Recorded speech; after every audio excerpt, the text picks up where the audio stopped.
ദൈവത്തിന്റെയും പരിശുദ്ധാത്മാവിന്റെയും നാമത്തിൽ ആമേൻ. അമ്മേ പരിശുദ്ധ അമ്മേ, അമ്മേ പരിശുദ്ധ ദൈവമാതാവേ, കൃപാസനത്തിലൂടെ ഞങ്ങൾക്കും ഞങ്ങളുടെ ദേശത്തിനും അമ്മ മധ്യസ്ഥം തേടി തന്ന എല്ലാ അനുഗ്രഹങ്ങൾക്കും കൃപകൾക്കും ഞങ്ങളിപ്പോൾ ഹൃദയം നിറഞ്ഞ നന്ദി പറയുന്നു. അമ്മേ പരിശുദ്ധമ്മേ, ദൈവമാതാവേ, 2004 ഡിസംബർ 7 ഉച്ചകഴിഞ്ഞ് 2:30 കൃപാസനത്തിൽ സംഭവിച്ച അമ്മയുടെ പ്രത്യക്ഷപ്പെടലിനെ കുറിച്ച് തിരുസഭയ്ക്ക് സമർപ്പിച്ചിരിക്കുന്ന പഠനരേഖകളുടെ മേൽ സഭാത്മകമായ പഠനം ആരംഭിക്കുവാൻ ഞങ്ങൾ പ്രാർത്ഥിക്കുന്നു. അമ്മേ പരിശുദ്ധമേ, ഭൂസ്വർലോകങ്ങളുടെ രാജ്ഞിയായ അങ്ങേയ്ക്ക് ഭൗമ സംരക്ഷണത്തിനായി പ്രപഞ്ച പ്രകൃതിയെ തിരുസഭ പ്രതിഷ്ഠിക്കുവാൻ ഈ പ്രത്യക്ഷീകരണം വഴി ഇടയാക്കണമേ. പരിശുദ്ധമേ, ജപമാല മാതാവേ, സകല കൃപാസനം പ്രാർത്ഥനയോടും ചേർത്ത് ഞങ്ങളിപ്പോൾ പ്രാർത്ഥിക്കുന്ന ഈ കുടുംബത്തിന്റെ പ്രത്യേക നിയോഗം മക്കളെ, അമ്മയുടെ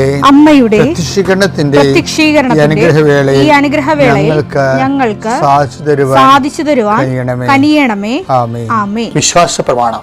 സർവശക്തനായ പിതാവും ആകാശത്തിന്റെയും ഭൂമിയുടെയും സൃഷ്ടാവുമായ ദൈവത്തിൽ ഞാൻ വിശ്വസിക്കുന്നു. അവിടുത്തെ ഏകപുത്രനും ഞങ്ങളുടെ കർത്താവുമായ ഈശോ മിശിഹായിലും ഞാൻ വിശ്വസിക്കുന്നു. ഈ പുത്രൻ പരിശുദ്ധാത്മാവിനാൽ ഗർഭസ്ഥനായി കന്യകാമറിയത്തിൽ നിന്ന് പിറന്ന് പൊന്തിയോസ് പീലാത്തോസിന്റെ കാലത്ത് പീഡകൾ സഹിച്ച് കുരിശിൽ തറയ്ക്കപ്പെട്ട് മരിച്ച് അടക്കപ്പെട്ട് പാതാളങ്ങളിൽ ഇറങ്ങി മരിച്ചവരുടെ ഇടയിൽ നിന്ന് 3-ാം നാൾ ഉയർത്ത് സ്വർഗത്തിലേക്ക് എഴുന്നള്ളി സർവശക്തിയുള്ള പിതാവായ ദൈവത്തിന്റെ വലതുഭാഗത്തിരിക്കുന്നു. അവിടെ നിന്ന് ജീവിക്കുന്നവരെയും മരിച്ചവരെയും വിധിക്കുവാൻ വരുമെന്നും ഞാൻ വിശ്വസിക്കുന്നു. പരിശുദ്ധാത്മാവിലും ഞാൻ വിശ്വസിക്കുന്നു. വിശുദ്ധ കത്തോലിക്കാ സഭയിലും പുണ്യവാന്മാരുടെ ഐക്യത്തിലും പാപങ്ങളുടെ മോചനത്തിലും ശരീരത്തിന്റെ ഉയർപ്പിലും നിത്യമായ ജീവിതത്തിലും ഞാൻ വിശ്വസിക്കുന്നു. ആമേൻ. സ്വർഗ്ഗസ്ഥനായ ഞങ്ങളുടെ പിതാവേ, അങ്ങയുടെ നാമം പൂജിതമാകണമേ. അങ്ങയുടെ രാജ്യം വരണമേ. അങ്ങയുടെ തിരുമനസ് സ്വർഗത്തിലെ പോലെ ഭൂമിയിലും ആകണമേ. അന്നു വേണ്ടുന്ന ആഹാരം ഇന്ന് ഞങ്ങൾക്ക് തരണമേ. ഞങ്ങളോട് തെറ്റ് ചെയ്യുന്നവരോട് ഞങ്ങൾ ക്ഷമിക്കുന്നത് പോലെ ഞങ്ങളുടെ തെറ്റുകൾ ഞങ്ങളോടും ക്ഷമിക്കണമേ. ഞങ്ങളെ പ്രലോഭനത്തിൽ ഉൾപ്പെടുത്തരുതേ, തിന്മയിൽ ഞങ്ങൾ രക്ഷിക്കണമേ. ആമേൻ. നന്മ നിറഞ്ഞ മറിയമേ, സ്വസ്തി. കർത്താവ് അങ്ങയുടെ കൂടെ സ്ത്രീകളിൽ അങ്ങ് അനുഗ്രഹിക്കപ്പെട്ടവളാകുന്നു. അങ്ങയുടെ ഉദരത്തിൻ ഫലമായി ഈശോ അനുഗ്രഹിക്കപ്പെട്ടവനാകുന്നു. പരിശുദ്ധ മറിയമേ, തമ്പുരാന്റെ അമ്മേ, പാപികളായ ഞങ്ങൾക്ക് വേണ്ടി ഇപ്പോഴും ഞങ്ങളുടെ മരണസമയത്തും തമ്പുരാനോട് അപേക്ഷിക്കണമേ. ആമേൻ. കർത്താവേ, നിന്റെ ഉന്നതമായ നാമത്തിന് സ്തോത്രം ചെയ്യുന്നു. കർത്താവേ, നിന്റെ വിശുദ്ധ പൗരോഹിത്യത്തെ മഹത്വപ്പെടുത്തണം. കർത്താവെ, കുറേ നാളായി പരിശ്രമിച്ചിട്ടും ഇപ്പോഴും ഒന്നേം തന്നെ കിടക്കുന്ന ആൾക്കാരുണ്ട്. മാതാവേ, ഈ പ്രാർത്ഥന കേൾക്കുന്ന ഒരു മനുഷ്യനും ഇന്ന് സന്ധ്യക്കുള്ളിൽ സന്തോഷത്തിലേക്ക് വരാതിരിക്കരുത്. കെട്ടിക്കിടക്കുന്ന ഫയലുണ്ട്, ഒരു മറുപടി ഇല്ലാത്ത കത്തുകളുണ്ട്, ഇമെയിലുകളുണ്ട്. അങ്ങനെയുള്ള എല്ലാ വിഷയത്തിനുമേലും കർത്താവ് ഇന്ന് നീ തീരുമാനം എടുക്കണമെന്ന് പ്രാർത്ഥിക്കുന്നു. കൃപാസനത്തിൻ്റെ ആസ്തി ഭദ്രത നിനക്കറിയാം. അത് നീ തന്നതാണ്. കോടിക്കണക്കിന് മനുഷ്യരുടെ ജപമാല, ലക്ഷക്കണക്കിന് മനുഷ്യരുടെ മധ്യസ്ഥ പ്രാർത്ഥന, ആയിരക്കണക്കിന് ആരാധന. ദൈവമേ, അതെല്ലാം ആസ്തി ഭദ്രതയിൽ അങ്ങയുടെ മക്കൾക്ക് ഓരോരുത്തർക്കും, പ്രത്യേകിച്ച് പ്രയാസങ്ങൾ ഇരിക്കുന്നവർക്കും പ്രാർത്ഥിക്കാൻ തന്നെ പാടുള്ളവർക്കും അങ്ങ് വിതരണം ചെയ്യണമെന്ന് പ്രാർത്ഥിക്കുന്നു. ഇന്ന് ഉള്ള യാത്ര മുഴുവൻ സമർപ്പിച്ച് പ്രാർത്ഥിക്കുന്നു.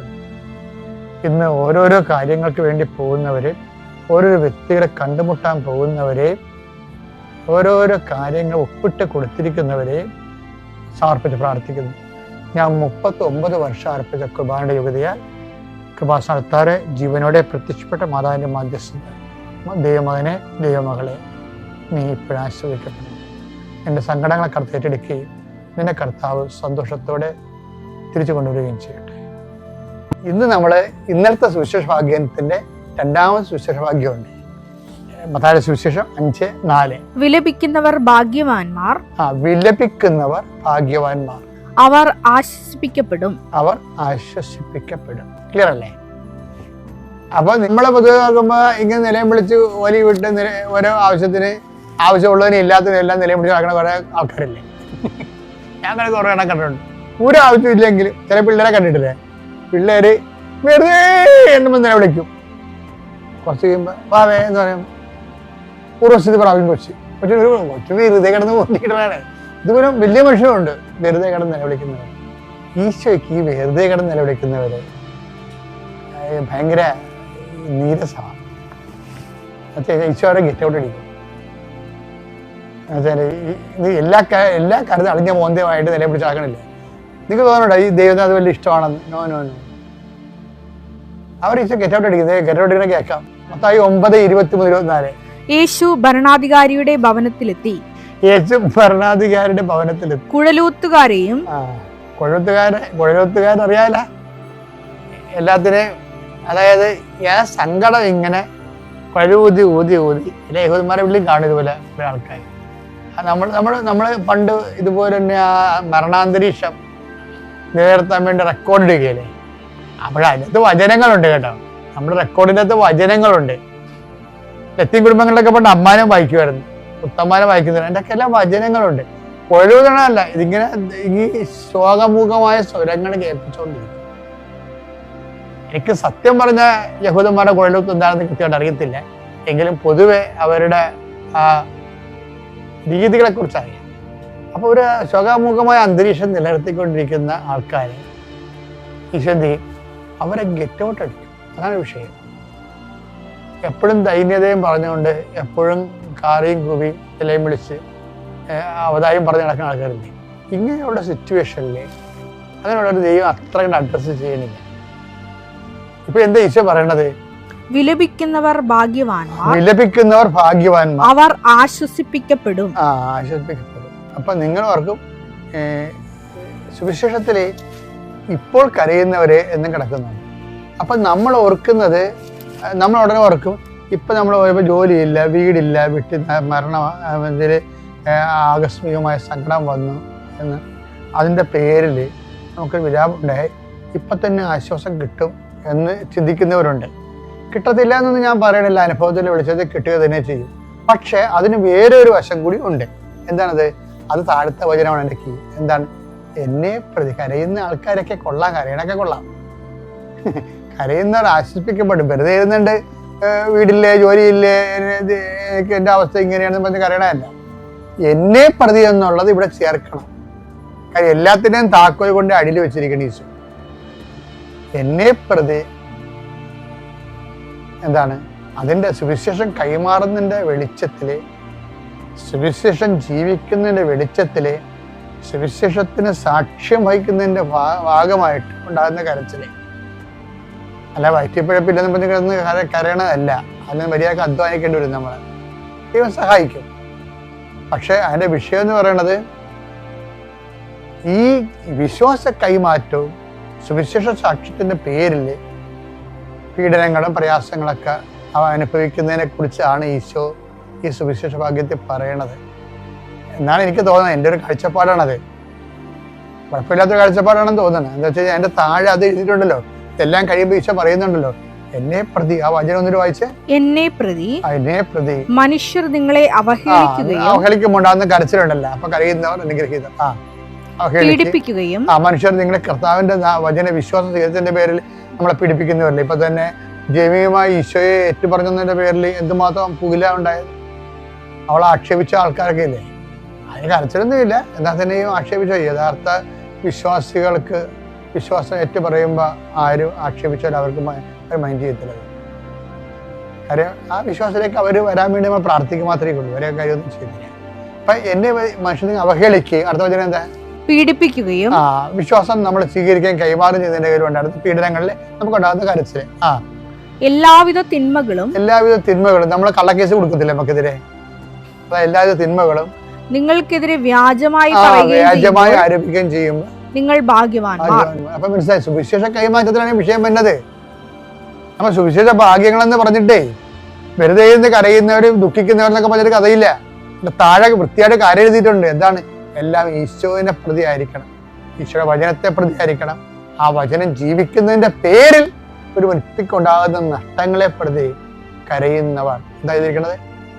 കരയുന്നവർ ഭാഗ്യവാന്മാർ. എന്തുകൊണ്ടെന്നാൽ അവർ ആശ്വസിപ്പിക്കപ്പെടും. അവർ ആശ്വസിപ്പിക്കപ്പെടുമെന്ന് പറയണത് ദൈവം ചെയ്യുന്ന ഒരു പ്രവൃത്തിയാണത്. അത് ഈ ജീവിതത്തിൽ വെച്ച് തന്നെ ആകാം, അല്ലെങ്കിൽ നിത്യജീവിതത്തിൽ വെച്ച് തന്നെയാകാം. എവിടെ ആയാലും ശരി, അത് റീഫണ്ടബിൾ ആണ്. അതുകൊണ്ട് കർത്താവിൻ്റെ പേരിൽ, വിശ്വാസം കൈമാറിയതിൻ്റെ പേരിൽ പ്രയാസങ്ങൾ അനുഭവിക്കുന്നവർ ഈ വചനം ശ്രദ്ധയോടെ ഒന്നുകൂടി വായിക്കണം. എന്നിട്ട് ദൈവത്തിന് കർത്താവിൻ്റെ വിശ്വാസം കൈമാറാൻ കഴിഞ്ഞതിൽ സന്തോഷിക്കണം. പുറപ്പാട് 14:14 കർത്താവ് നിങ്ങൾക്ക് വേണ്ടി യുദ്ധം ചെയ്തുകൊള്ളും. കർത്താവ് നിങ്ങൾക്ക് വേണ്ടി യുദ്ധം ചെയ്തുകൊള്ളാം. നിങ്ങൾ ശാന്തരായിരുന്നാൽ മതി. ഈ ശാന്തരായിരുന്നാൽ മതി എന്ന് പറയുമ്പോൾ ഒരു കേവല സൈലൻസ് അല്ല ഉദ്ദേശിക്കുന്നത്, ഒരു വിശുദ്ധീകരിക്കപ്പെട്ട അവസ്ഥയാണ്. ഇപ്പം മനസ്സിലായില്ലേ? നമ്മൾ പുറപ്പാട് 14 യുദ്ധം ചെയ്യുന്ന കർത്താവിനെ കക്ഷി ചേർക്കണമെന്നുണ്ടെങ്കിൽ പുറപ്പാട് 14:14 ജോഷുവ 3:5 3:14-15 കണക്ട് ചെയ്യണം. എന്താണ്? ശാന്തരായിരുന്ന വെറുതെ കൈയും കെട്ടി മരവിച്ച് എവിടെയെങ്കിലും കഞ്ചാവ് പിടിച്ച് ആൾക്കാരെ പോലെ ഇരിക്കണം, ഇരുന്നിട്ട് കാര്യമൊന്നുമില്ല. മര്യാദയ്ക്ക് എന്ത് ചെയ്യണം? വിശുദ്ധരായിരിക്കണം, കർത്താവിൻ്റെ കാര്യങ്ങളിൽ വ്യാപൃതരായിരിക്കണം, കർത്താവിൻ്റെ പ്രവർത്തനങ്ങൾ ചെയ്തവരായിരിക്കണം, കർത്താവിൻ്റെ വചനങ്ങൾക്ക് വേണ്ടി സാക്ഷിയുള്ളവരായിരിക്കണം. അങ്ങനെ ശക്തനും വിശുദ്ധനുമായിരിക്കുക എന്ന് പറഞ്ഞാൽ, ശക്തനും ധീരനുമായിരിക്കുക എന്ന് വെച്ചാൽ, കർത്താവിന് കക്ഷി ചേർക്കുക എന്ന് വെച്ചാൽ അതിൻ്റെ അർത്ഥം സാന്നിധ്യമാണ്. അത് ഉടമ്പടി ലഭിക്കുന്നതാണ്, അത് വിശുദ്ധിയുടെ ബലമാണ്. കൈയിടിച്ച് കർത്താവിനെ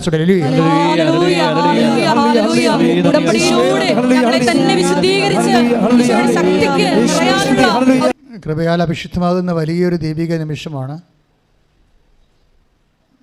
നമ്മൾ സാന്നിധ്യത്തെക്കുറിച്ചാണ് ഇപ്പോൾ കർത്താവ് നമുക്ക് വെളിപാട് നൽകുന്നത്. ഇതിപ്പോൾ മുമ്പത്തെ കാലത്തേക്കാളും, അതായത് നേരത്തെ ഇപ്പോൾ എനിക്കറിയാം കഴിഞ്ഞ കൊല്ലത്തേക്കാളോ, മുമ്പത്തെ കാലം ഞാൻ ഉദ്ദേശിച്ച കഴിഞ്ഞ കൊല്ലമാണ്, കഴിഞ്ഞ കൊല്ലത്തേക്കാളും കോവിഡ് കഴിഞ്ഞതിന് ശേഷം നമ്മൾ വീണ്ടും കൃപാസനം റീസ്റ്റാർട്ട് ചെയ്തതിന് ശേഷം അതുവരെ ഉണ്ടാകുന്നൊരു കോവിഡ് കാലമുണ്ടല്ലോ, അതുവരെ ഉണ്ടായിരുന്ന ഉടമ്പടി കാലമില്ലേ, അതിനേക്കാളും ഇപ്പോൾ സാന്നിധ്യം കൂടുതലാണ്. അതാണ് ഇപ്പോൾ നിങ്ങളെ എല്ലാ സാക്ഷ്യം കേൾക്കുന്നില്ലല്ലോ, ഞാൻ മിക്കവാറും എല്ലാ സാക്ഷ്യം കേൾക്കുന്നുണ്ട്. അപ്പോൾ എന്താ പ്രശ്നം വെച്ചാൽ മുമ്പത്തെക്കാളും ആൾക്കാരുടെ കൂടെയുള്ള ദൈവത്തിൻ്റെ സാന്നിധ്യം ഇപ്പോൾ കൂടുതലാണ്. അതിൻ്റെ അർത്ഥം എന്താണെന്ന് വെച്ച് കഴിഞ്ഞാൽ ആൾക്കാർ മുമ്പത്തെക്കാളും വിശുദ്ധരായെന്ന് വേണമെങ്കിൽ നമുക്ക് മനസ്സിലാക്കാം. കാര്യം വിശുദ്ധിയും സാന്നിധ്യമായിട്ട് കണക്ട് ചെയ്യണത്.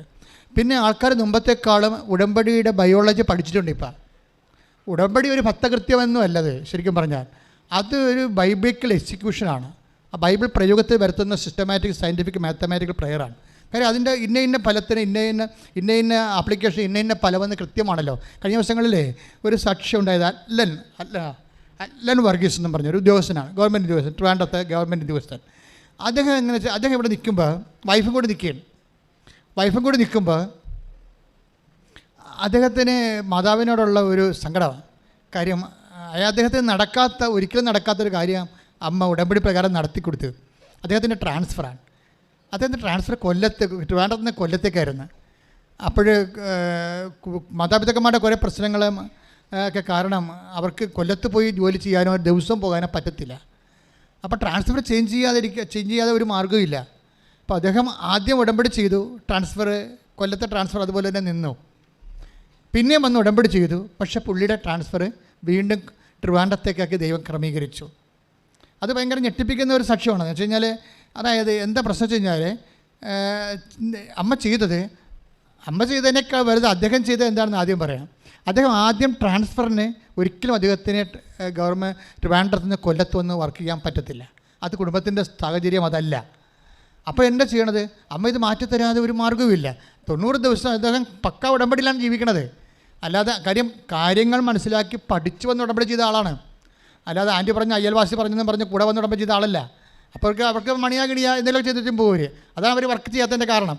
ഇത് കറക്റ്റ് കാര്യങ്ങൾ മാസങ്ങളോളം എടുത്ത് പഠിച്ചിട്ടാണ് ഇവിടെ വന്ന് ഉടമ്പടി ചെയ്തത്. ഉടമ്പടി ചെയ്ത് കഴിഞ്ഞാൽ പക്കായിട്ടാണ് അദ്ദേഹം ഉടമ്പടി എക്സിക്യൂട്ട് ചെയ്യണത്. പക്ഷേ ഇത് വർക്കൗട്ട് ചെയ്തില്ല. പക്ഷേ അപ്പോൾ അത് ഉടമ്പടിയുടെ ഇരിക്കുന്ന വെടിമരുന്ന് എന്താണെന്ന് അദ്ദേഹം കണ്ടുപിടിച്ചു. അതാണ് സംഭവം.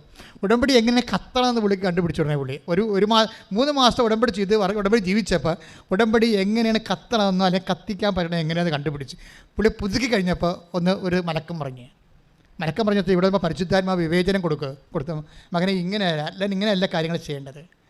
ഇതിൽ നിൻ്റെ വയറ്റിപ്പഴപ്പാണ് നീ പ്രാധാന്യം വെച്ചിരിക്കുന്നത്. നീ വെക്കേണ്ടത് പരിശുദ്ധാത്മാവിന് പ്രാധാന്യം കൊടുത്തുകൊണ്ട് ഉടമ്പടി ചെയ്യാൻ പറഞ്ഞു. ഉടനെ പുള്ളി ഇത് വിടുന്നപ്പോൾ ഉടമ്പടി പുതുക്കി കഴിഞ്ഞപ്പോൾ ട്രാൻസ്ഫർ 1ാമത്തെ സെക്ഷനിൽ നിന്ന് ട്രാൻസ്ഫർ വെട്ടി. അത് രണ്ടാമതാക്കി മാറ്റി. ഒന്നാമത് പുള്ളി പറഞ്ഞു, പരിശുദ്ധാത്മാവിൻ്റെ ഫലങ്ങളാൽ അമ്മേ എന്നെ നിറക്കാൻ വേണ്ടി എനിക്ക് വേണ്ടി മധ്യസ്ഥം വഹിക്കണേ. അതാണ് എഡ്യൂക്കേറ്റഡ് ആയിട്ടുള്ള ഉടമ്പടി ചെയ്യുമ്പോൾ ഉണ്ടാകുന്ന ഗുണങ്ങൾ. കാര്യങ്ങൾ അറിഞ്ഞ് അവർ മറമത്തിൽ തൊട്ട് കളിക്കത്തുള്ളൂ. അവർ ഒന്നുകിൽ ചെയ്യും അല്ലെങ്കിൽ ചെയ്യത്തില്ല. ചെയ്യുമെങ്കിൽ അവർ വെടിപ്പായിട്ട് ചെയ്യും. അതാണ് എഡ്യൂക്കേറ്റഡ് ഓഡിയൻസിൻ്റെ ഒരു പ്രത്യേകത. കാര്യങ്ങൾ എന്താണെന്ന് ടെക്നിക്കുകളുടെ മനസ്സിലാക്കും. അച്ഛൻ്റെ പ്രഭാഷണങ്ങളെല്ലാം കേൾക്കും, ഇതെങ്ങനെ കത്തിക്കണം എന്ന് നോക്കും, എന്നാൽ അതിൻ്റെ ഇന്ധനം എവിടെ ഇരിക്കണം, അതിൻ്റെ കുറിഞ്ഞ് എവിടെയാണ്. ഇപ്പോൾ കതിനായാണെങ്കിലും വല്ലോടത്തും കൊണ്ട് തീ വെച്ച് കത്തത്തില്ല, അതിൻ്റെ കുറിഞ്ഞയ്ക്ക് വേണ്ടി കൊടുക്കണം. അത് മരുന്നിരിക്കുന്ന സ്ഥലത്ത് തന്നെ തീ കൊടുക്കണ്ടേ.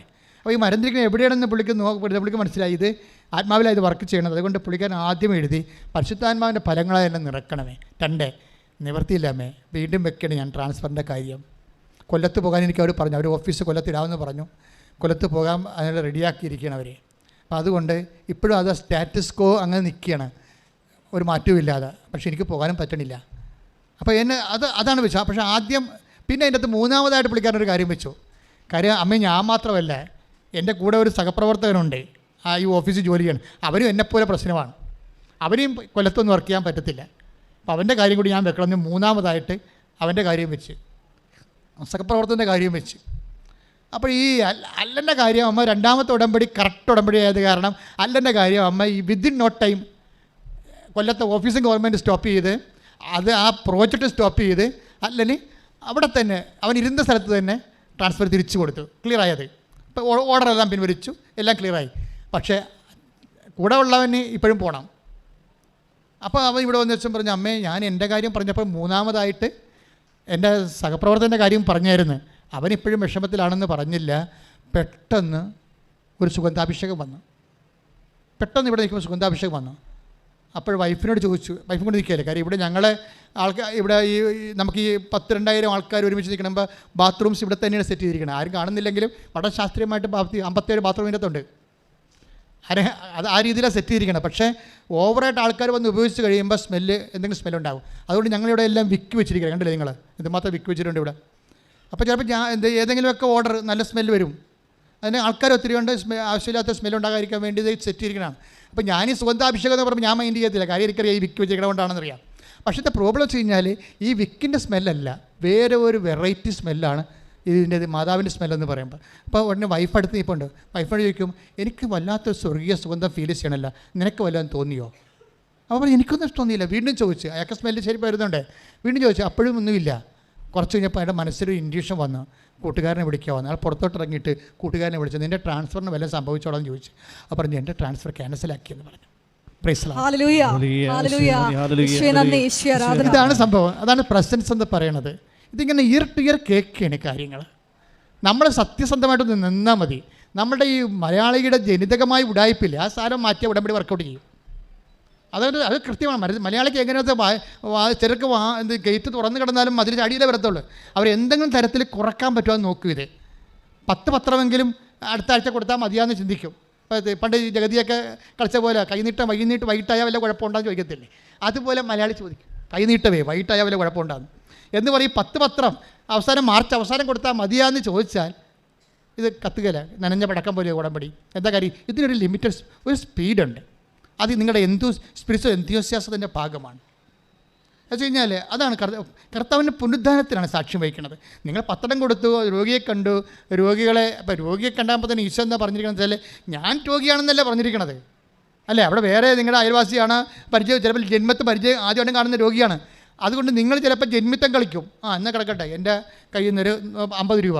അപ്പോൾ നിങ്ങൾ ജന്മിയുമായി, അയാൾ കുടിയാനുമായി. അപ്പോൾ ഇങ്ങനെയുള്ള ജന്മി കുടിയാൻ വ്യവസ്ഥിതി നിങ്ങൾക്ക് ഇത്തിരി പൈസ എന്തെങ്കിലും ഇത്തിരി മേൽക്കൈ കിട്ടിയാൽ പിന്നെ അപ്പോൾ തന്നെ നിങ്ങൾ കോളർ പൊക്കും. കോളർ പൊക്കണ കാരണമാണ് ഈശോ പറഞ്ഞത്, കോളറൊക്കെ താത്ത് രോഗിയെ ഞാനായിട്ട് കാണാൻ പറയും. അതാണ് ഈശോ പറഞ്ഞത്, ഞാൻ രോഗിയായിരുന്നു. അതാണ് പ്രശ്നം. എന്ന് വെച്ച് കഴിഞ്ഞാൽ ഞാൻ കർത്താവ് രോഗിയാണെന്ന് പറയുമ്പോൾ നമ്മളാരാകും? ദാസനാകും. അമ്മ അതാണ് ഉടമ്പടി ചെയ്യുമ്പോൾ ബേസിക്കായിട്ട് പറയണത്, നീ ഗർഭം ധരിച്ച് പുത്രനെ പ്രസവിക്കും എന്ന് പറയുമ്പോൾ അമ്മ എന്താ പറയണത്? ദൈവത്തിനൊന്നും അസാധ്യമല്ലെന്ന് പറയുമ്പോൾ കർത്താവാണിത് ചെയ്യണമെന്ന് അമ്മയ്ക്ക് മനസ്സിലായില്ലേ? അമ്മ ഉടനെ എന്താ പറയണത്?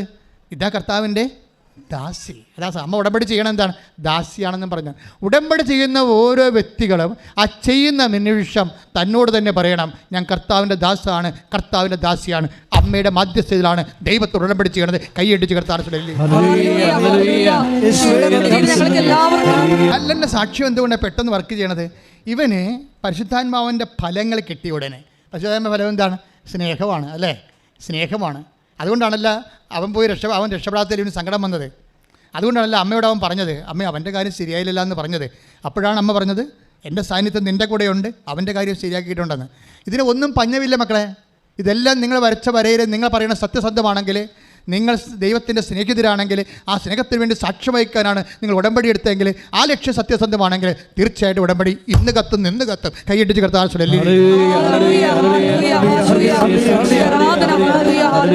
പരിശുദ്ധ പരമ ദിവ്യകാരുണ്യത്തിന്. എൻ്റെ മക്കളെ, നിങ്ങൾ ഈ സാക്ഷ്യം കേൾക്കുമ്പോൾ നിങ്ങൾ ഉടനെ വല്ല വിദ്യാന്മാരും ഉണ്ടെങ്കിൽ ബുദ്ധിപരമായിട്ട് ആലോചിക്കും, ഉള്ള ഉദ്യോഗസ്ഥന്മാരൊക്കെ ഇങ്ങനെ വീട്ടിൽ തന്നെ ട്രാൻസ്ഫർ കിട്ടണമെന്ന് പറഞ്ഞാൽ സർക്കാർ തെണ്ടിപ്പോയില്ല എന്ന് വിചാരിക്കും. അങ്ങനെ ചിന്തിക്കേണ്ട കാര്യമില്ല. അവിടെ സിറ്റുവേഷൻ അതാണ്. ചില ബുദ്ധി കുഷ്മണ്ഡന്മാർ ചിന്തിക്കുകയെ, ഉദ്യോഗസ്ഥന്മാരല്ല ഇങ്ങനെ ട്രാൻസ്ഫർ ചോദിച്ചാൽ പിന്നെ സർക്കാരെ തെണ്ടുമില്ല. എന്താ പ്രശ്നം വെച്ച് കഴിഞ്ഞാൽ അതേടെ പ്രത്യേക സിറ്റുവേഷൻസാണ്. നിൻ്റെ സിറ്റുവേഷൻ ആയിരിക്കത്തില്ല ഒരു മറ്റു വ്യക്തിയുടെ സിറ്റുവേഷൻ എന്ന് പറഞ്ഞാൽ വ്യത്യാസം ഉണ്ടാകും. പക്ഷേ നിന്നെക്കത് അറിയാൻ പറ്റത്തില്ല. നിൻ്റെ ഭാര്യ ആയിരിക്കാം, നിൻ്റെ മകളായിരിക്കാം, മകനായിരിക്കാം. അവിടെ സിറ്റുവേഷൻ നിനക്ക് അറിയത്തില്ല. ഇതെല്ലാം അറിയണ ഒരാളുണ്ട്. അയാൾ നമുക്ക് വാഗ്ദാനം തന്നെ, I will reinstate you in your own soil. എന്താണ്? നിൻ്റെ മണ്ണിൽ തന്നെ ഞാൻ നിന്നെ പുനഃസ്ഥാപിക്കും. വാഗ്ദാനമാണ്, ദൈവത്തിൻ്റെ വാഗ്ദാനമാണ്. ഐ വിൽ റീഇൻസ്റ്റേറ്റ് യു, പുനഃസ്ഥാപിക്കോ. എന്താണ്? In your own soil. നീ എവിടെയാണ് വേലെടുത്തത് അവിടെ തന്നെ നിന്നെ തിരിച്ചു കൊണ്ടുവരുമെന്ന് കർത്താവിൻ്റെ വാഗ്ദാനമാണ്. എസെക്കിയേലിൻ്റെ പ്രവചനങ്ങളുണ്ട്. എസെക്കിയേൽ 37:13-14 എൻ്റെ ആത്മാവിനെ ഞാൻ നിങ്ങളിൽ നിവേശിപ്പിക്കും. അതുപോലും എന്താണ്? ഈ അയാളെ കൊണ്ടുവന്നത് എന്നെ പരിശുദ്ധാത്മാവിൽ നിറക്കണമെന്നാണ് ആ ഉദ്യോഗസ്ഥൻ പ്രാർത്ഥിച്ചിരിക്കുന്നത്. നിൻ്റെ ട്രാൻസ്ഫർ പോലും പരിശുദ്ധാത്മാവിൻ്റെ ഫലമായിട്ടാണ് വരണത്. എന്താ പറഞ്ഞാൽ എൻ്റെ ആത്മാവിനെ ഞാൻ നിൻ്റെ മേൽ അയക്കും. അടുത്ത നടപടി എന്താണ്? നിങ്ങൾ ജീവിക്കും. പിന്നെ ഞാൻ നിങ്ങളെ നിങ്ങളുടെ സ്വന്തം ദേശത്ത് വസിപ്പിക്കും. അപ്പോൾ സ്വന്തം ദേശത്ത് പറഞ്ഞാൽ നേരത്തെ ജീവിക്കുന്ന സ്ഥലമാണ്. അതുകൊണ്ട് മലയാളം ട്രാൻസ്ലേഷൻ വരുമ്പോൾ പുനരധിവസിപ്പിക്കുമെന്ന് പറഞ്ഞിട്ടില്ല, വസിപ്പിക്കുമെന്ന് പറഞ്ഞു. പണ്ടുണ്ടായിരുന്ന സ്ഥലത്തുമാണ്, വീണ്ടും അവിടെ തന്നെ വസിപ്പിക്കുക. എൻ്റെ മക്കളെ, ഉടമ്പടി വർക്ക് ചെയ്യണമെങ്കിൽ 8810 വാഗ്ദാനങ്ങൾ ഉൾപ്പെട്ടാൽ മതി. നീ പറയണ കാര്യം അതെന്തായാലും ദൈവം നൽകിയിട്ടുള്ള മനുഷ്യരാശിയുടെ നിലനിൽപ്പിന്, എക്കാലത്തെയുള്ള നിലനിൽപ്പിന് ദൈവം നൽകിയിട്ടുള്ള 8810 വാഗ്ദാനമുണ്ട്. അതിൽ ഉൾപ്പെട്ട് കഴിഞ്ഞാൽ അത് ആ രാജ്യത്ത് നിയമപരമായിട്ട് നിലനിൽക്കുമോ ഇല്ലയോ എന്നുള്ളതും ബൈബിൾ അറിയേണ്ട കാര്യമല്ല. ദൈവം ഈ മനുഷ്യന്മാരുണ്ടാക്കിയ നിയമങ്ങളെല്ലാം ദൈവ നിയമത്തിൻ്റെ താഴെയിട്ട് അത് കണ്ട് പഠിച്ചുണ്ടാക്കിയ സംഭവമാണ്. അതുകൊണ്ടാണ് ഇത് മനുഷ്യന്മാരുടെ നിയമങ്ങൾ പോലും നിലനിൽക്കുന്നതിൻ്റെ കാര്യം എന്താണ്? ദൈവിക ഡിവൈൻ ലോ ഉള്ളത് കൊണ്ടാണ്. ഡിവൈൻ ലോ നിലനിൽക്കുന്ന ദൈവത്തിൻ്റെ വാഗ്ദാനങ്ങളിലാണ്. ചിലപ്പോൾ ദൈവികമായ വാഗ്ദാനങ്ങളെ ഈ സാധാ മാനുഷ്യ നിയമങ്ങളെയും അതിൽ ലംഘിച്ചുകൊണ്ട് ദൈവം വാഗ്ദാനം നടപ്പാക്കും. അതുകൊണ്ടാണ് ചില ആൾക്കാർക്ക് ആ ഉടമ്പടി എടുത്തു കഴിയുമ്പോൾ അവരുടെ വിസ തടഞ്ഞിട്ടിരിക്കുന്ന രാജ്യത്തിൻ്റെ നിയമങ്ങൾ തന്നെ ദൈവം മാറ്റേണ്ട കാര്യം എന്താണ്? നിയമത്തെക്കാൾ വലുതാണ് ദൈവത്തിൻ്റെ വാഗ്ദാനം. കൈയടിച്ച് കർത്താവിനെ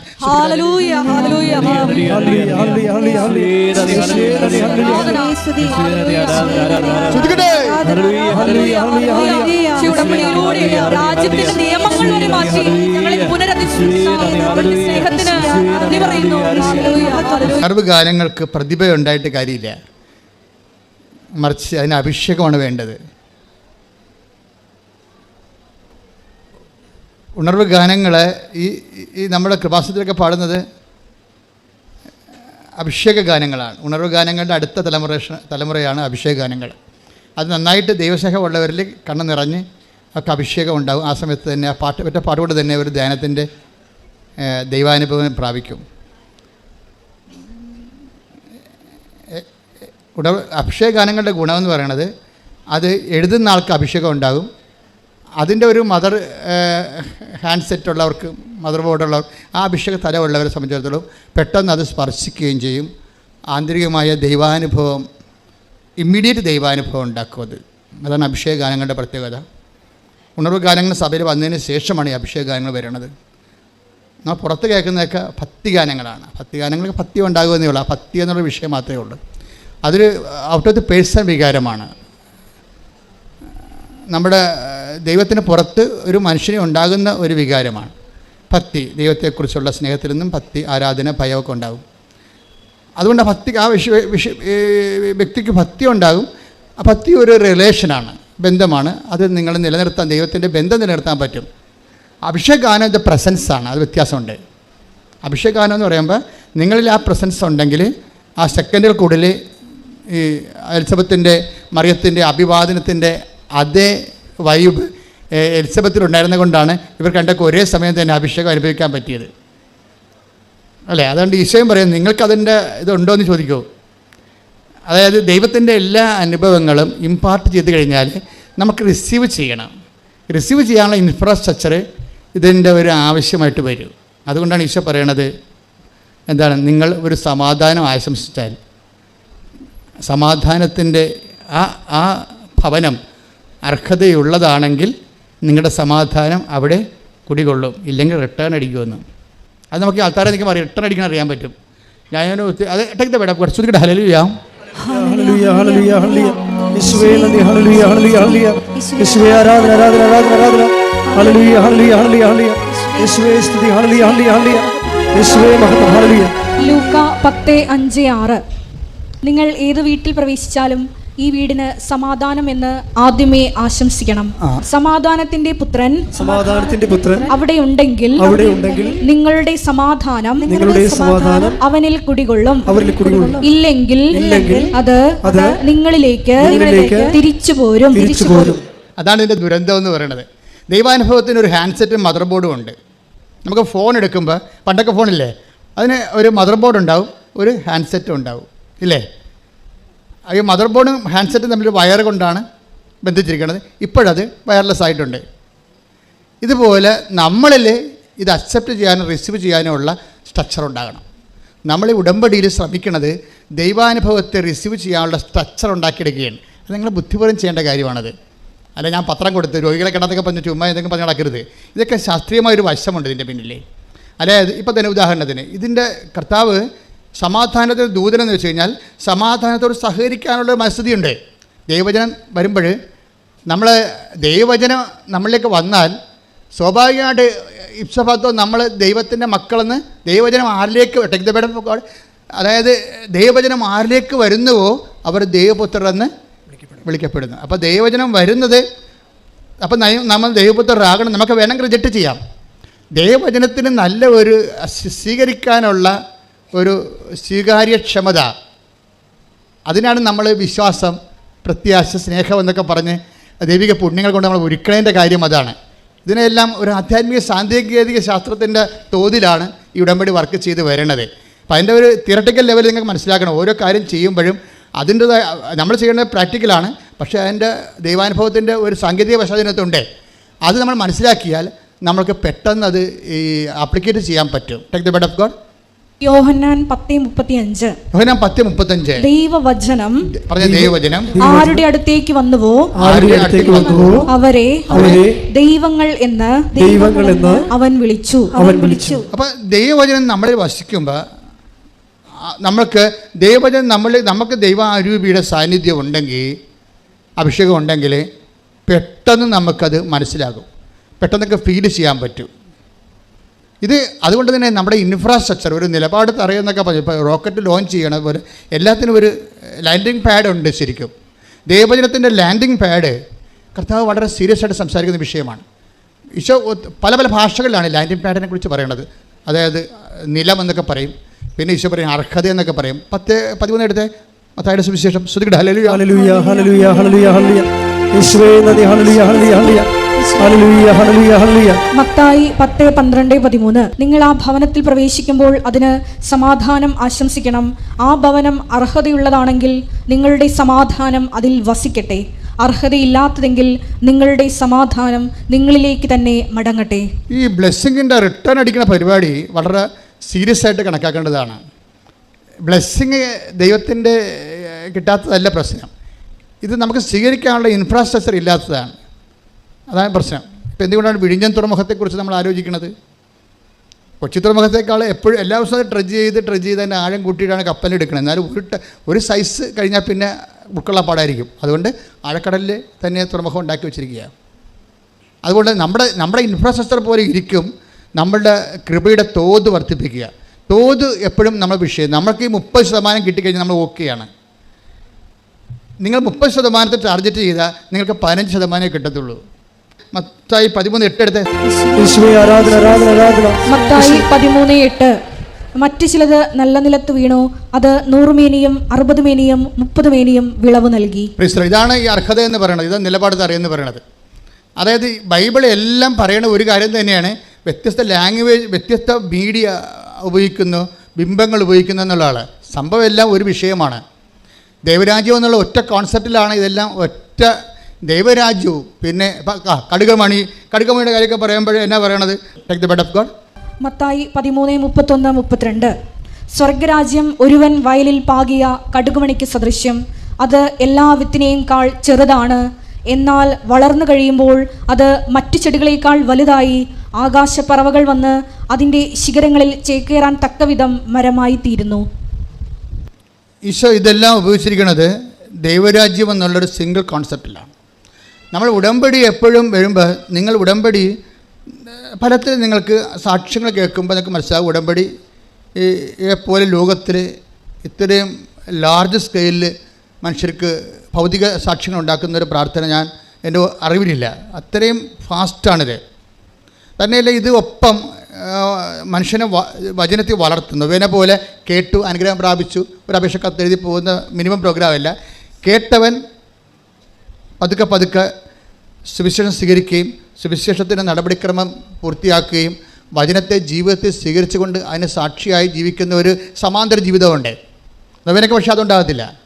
അപ്പോൾ ഇത് സഭയിൽ വരുന്നിരിക്കുന്ന അവസാനത്തെ ഒരു ആപ്ലിക്കേഷൻ പ്രെയറാണ്. ഈ ആപ്ലിക്കേഷൻ പ്രെയർ ശരിക്കും പറഞ്ഞാൽ അതിൻ്റെ ഒരു പൂർണ്ണതയിലേക്ക് സഞ്ചരിച്ചുകൊണ്ടിരിക്കുന്ന ഒരു കാലഘട്ടമാണിത്. ആപ്ലിക്കേഷൻ പ്രെയറിൻ്റെ പൂർണ്ണതയിലേക്ക് സഞ്ചരിക്കുന്നതെന്ന് ഞാൻ പറഞ്ഞതിൻ്റെ കാരണം, ഇപ്പോൾ കഴിഞ്ഞ ദിവസം സതീഷ് അങ്ങനെ ഒരു സഹോദരൻ സാക്ഷ്യം പറഞ്ഞില്ല. സതീഷിൻ്റെ സാക്ഷ്യം ഒരു 5 മിനിറ്റേ മറ്റേ ഉള്ളൂ. പക്ഷേ അവിടെ സംഭവിച്ച കാര്യങ്ങൾ ഞാൻ ഈ സതീഷിൻ്റെ സാക്ഷ്യം ഇയാൾ പറയുമ്പോൾ ഞാൻ അവിടെ നിൽക്കുന്നുണ്ട്. അപ്പോൾ അദ്ദേഹം പറയണത്, ഞാൻ സാക്ഷ്യം കൊണ്ട് കേട്ടുകൊണ്ടിരിക്കുന്ന സമയത്ത് അയാൾക്ക് വേറെ ഒരു റിലേഷനുമില്ല, ക്രിസ്ത്യാനിറ്റിയുമായിട്ട് യാതൊരു റിലേഷനുമില്ല. ഒരു കേവല മനുഷ്യനാണ്. ഈ കേവല മനുഷ്യൻ അയാളുടെ സാക്ഷ്യം, അയാളെ സുഹൃത്തുക്കൾ അയച്ചു കൊടുത്ത ഒരു സാക്ഷ്യം, അയാളുടെ ഒരു സങ്കടം കയറി. അയാൾക്കുള്ള സങ്കടം എന്ന് പറഞ്ഞാൽ ഈ ആഴ്ചയിൽ ഇവിടെ സോറിയാസിൻ്റെ ഒരു വീക്കാണ് ഈ ആഴ്ച. കാര്യം ശരീരം മുഴുവനും സോറിയാസിസ് വന്ന് പഴുത്ത് പുണ്ണായി ഈച്ച വാർത്ത് ഇങ്ങനെ നീറി വെന്ത് ഒരു ദുരന്തമായിട്ട് ജീവിക്കണ ആൾക്കാരാണ് സോറിയാസിസ്. വന്ന് നോക്കണം. അപ്പോൾ ചെറിയ ചൊറിച്ചിൽ പോലും വന്നാൽ ഭയങ്കര പാടായിരിക്കും. ഇപ്പോൾ ശരീരം മുഴുവനായി വന്നത്. അപ്പോൾ ഈ മനുഷ്യൻ തന്നെ വെറുത്ത് പോകും. ഞാൻ എപ്പോഴും ഓർക്കും ഈ ജോബിനൊക്കെ പഴയ നിയമത്തിൽ വന്നത് സോറിയാസിസ് ആണെന്ന് ഓർക്കും ചില സമയത്ത്. അയാളിങ്ങനെ കമ്പോടൊക്കെ കൊണ്ട് മാന്തിക്കൊണ്ടിരിക്കണില്ലേ, ശരീരം മുഴുവൻ ഇങ്ങനെയാണ്, ഇറിറ്റേറ്റ് ചെയ്യും. അപ്പോൾ സതീഷ് ഇതായിരുന്നു സംഭവം. അപ്പോൾ ഇവൻ്റെ സങ്കടങ്ങളെല്ലാം കൂട്ടുകാരോട് പറഞ്ഞപ്പോൾ ഇവനെന്ത് ചെയ്യുന്നത്, കൂട്ടുകാർ ഒരു ലിങ്ക് അയച്ചു കൊടുക്കും. നിങ്ങൾ ഓർക്കണം, നിങ്ങൾ അയക്കുന്ന ഒരു ലിങ്ക്, അപ്പോൾ നിങ്ങൾ അയക്കുന്ന ഒരു സാക്ഷ്യത്തെ ലിങ്കായിരിക്കും അത്. പക്ഷേ അതിലൂടെ ദൈവം നിങ്ങളെ ഉപകരണമാക്കിക്കൊണ്ട് ജീവിതങ്ങളെ മാറ്റിമറിക്കുന്ന മഹാകാലഘട്ടത്തിലാണ് നമ്മൾ ജീവിക്കുന്നത്. കൈയടിച്ച് സ്തുതിക്കട്ടെ. ഹല്ലേലൂയ. ഹല്ലേലൂയ ഹല്ലേലൂയ ഹല്ലേലൂയ. ഹല്ലേലൂയ ഹല്ലേലൂയ ഹല്ലേലൂയ ഹല്ലേലൂയ.